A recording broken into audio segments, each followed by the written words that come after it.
Alright, so what's up guys? So we're out here on another run doing this craziness for all you guys who simply sit back, watch, admire, and of course, enjoy. And you know, we will dive into today's video topic, and that is working out smarter, right? Working out with more intelligence, right? More reasoning or logic, whatever you define it as, right? Having more substance behind your workout.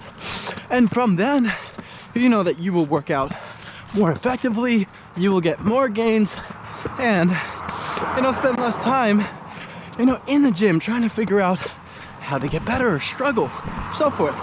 So don't worry, because we're gonna give you 4 tips on how to work out smarter. And you know, without further ado, we will go into tip number 1, and that is to simply plan your workout. Right, as simple and straightforward as that may sound, it may be quite complex of a topic, right? Because there's so many options, you know, for you to choose from, right? So many different workouts, styles, and even, you know, types, almost like genres, like music genres. And you know, it can be very confusing for you, right?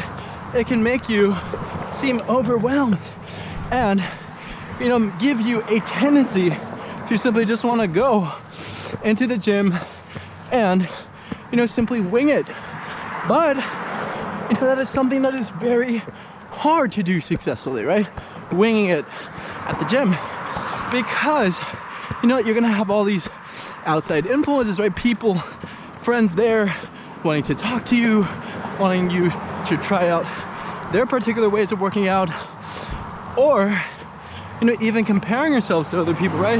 Because you want to look like someone in the gym, right? You see someone with big legs, you copy their workouts, but you know, their workouts may work for them, it may not be the best thing for you, or you know, in this moment. So don't worry, come to the gym with a plan, right? Something that you will stick to, because if not, you'll be lost, right? You'll be looking for a guide per se, right? Some motivation, some inspiration, and sometimes, you know, you won't even find that. And you know, you might find yourself in the shower prematurely. So in order to work out smarter, start by writing out all your workouts, all your objectives for today, with some nice little tick boxes next to them so you can check them off. And from then, you'll be well on your way to working out smarter. And you know, that leads us into tip number 2, and that is to use the mirror. Use those mirrors that are in the gym, right? And you know, they're not put there for no reason, right? There's obvious. It's so you can see yourself as you're working out, right? Critique yourself, judge yourself, check if your form is correct, and so forth. Because oftentimes when we do work out, we can't see, you know, we don't have an outside perspective, right? We can only see, you know, from our heads and down, right? You can only look, you know, if you extend your hand and see your bicep and so forth. But you know, you can't really look at your back as you're working out. You can't really see if your back is really flexing the right way, right, when you're doing these back workouts. And from then, you know, a way to get around this is by using that mirror, right? Look at yourself as you work out, right? And that's not to say that you got to go all out and checking yourself out the whole time at the gym, right? It's just for a productive means, right, to see your progress. And you know, if you haven't made it yet, if you aren't the happiest with what you see in that mirror, it's okay, because that's the whole reason why you're there in that gym, is to get better, right, and improve your luck and your confidence, right, as far as, you know, the man in the mirror, who you are ultimately, because it's a competition for you and only you. And that guides us straight into point, or tip number 3, as far as working out smarter, and that is to focus on you, right? Tune out the outside distractions, right? All these influences, and comparing yourself and looking at other people and worrying if your form is correct, what they think about you, what they think about your biceps, right? Some people like to walk around the gym or in public, you know, in a flex, right?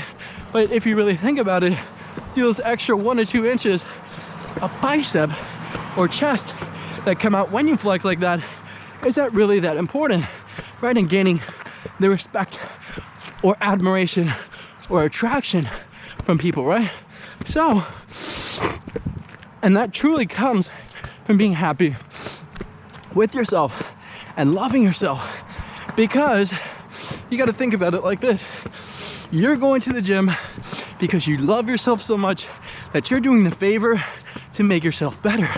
It's not that you will love yourself when you get the six pack, when, you know, your biceps get to whatever amount of inches that you're craving, right? It's you know, a process thing, right? You got to be happy in the moment, right, of having the potential to put your muscles through this agony, right?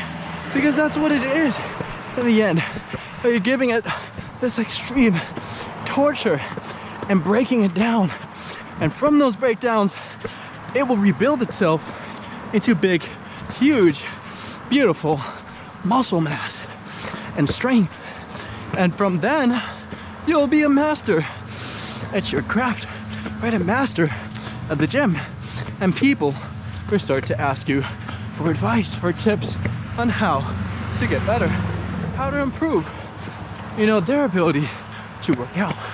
So by doing that, by focusing on yourself, right, it's almost like you're doing a tennis game, right? If you've ever seen that drill where they go against the wall, they hit it against that thing repeatedly, right? It's a constant game against yourself, right? And reading, right, hitting that ball as hard as you can and reading that hit and following it and making those adjustments, making those changes, and, you know, eventually by knowing yourself so well, from loving yourself, right? Because you got to love yourself to know yourself, because if you hate yourself, you're going to want to distance yourself from yourself, right? You're going to look for outside distractions and outside pleasures, right? You're not going to look inward and reflect. So from then, right there, by loving yourself, you're going to have an awesome workout. You're going to do it for you and you only. And, you know, you might inspire others to do the same, right? To work out for them and make them feel great about themselves. So, you know, that was tip number 3 as far as working out smarter. So tip number 4 is relatively straightforward, right? It's to focus on the changes, right? It can almost seem like genius for someone that's able to handle all these different types of workouts, right? Someone that could do CrossFit, that could also do high intensity interval training, that also can do cardio, that also can do powerlifting, right? Someone that can do all these different things, they may view as very knowledgeable, right? Someone who is very smart. And yes, it does take a certain amount of experience and wisdom, right, to master the craft in those areas. But, you know, you gotta put in the work, right? That's ultimately what it comes down to, right? Trying different things, trying different exercises, putting your body through this different shock, right? These changes. Because if you don't, if you do the same thing over and over again, your body's gonna stagnate. It's gonna get used to it. It's gonna get bored, right? Almost like a childless child, right? It keeps wanting new stimulation and new things, new surprises, right? It's like every day is Christmas, right? That's for your body, right? Every day is Christmas for your body because you have the potential to improve it. But if you're giving it the same gift, the same present, right? The same 42-inch flat screen TV, it's gonna get tired of it. It's gonna wonder, why would it need it? And it's not gonna grow, it's not gonna change, it's not gonna be satisfied. So, in order to work out smarter, more efficiently, you gotta make those changes. Right? You gotta figure out what works for you, what doesn't. What am I good at, and what am I not? Right? What do I need improvement on? And focus on those areas. And if you have strengths, really emphasize them, right? Kill them, destroy them, right? You can almost be a show off per se, right? You have the right to be, do it. And you know, from that you will work out smarter. So, you know, these were the 4 tips as far as working out smarter, right? Doing things the right way and with intelligence and with a drive and focus that is unparalleled. So without further ado, we say thank you and goodbye.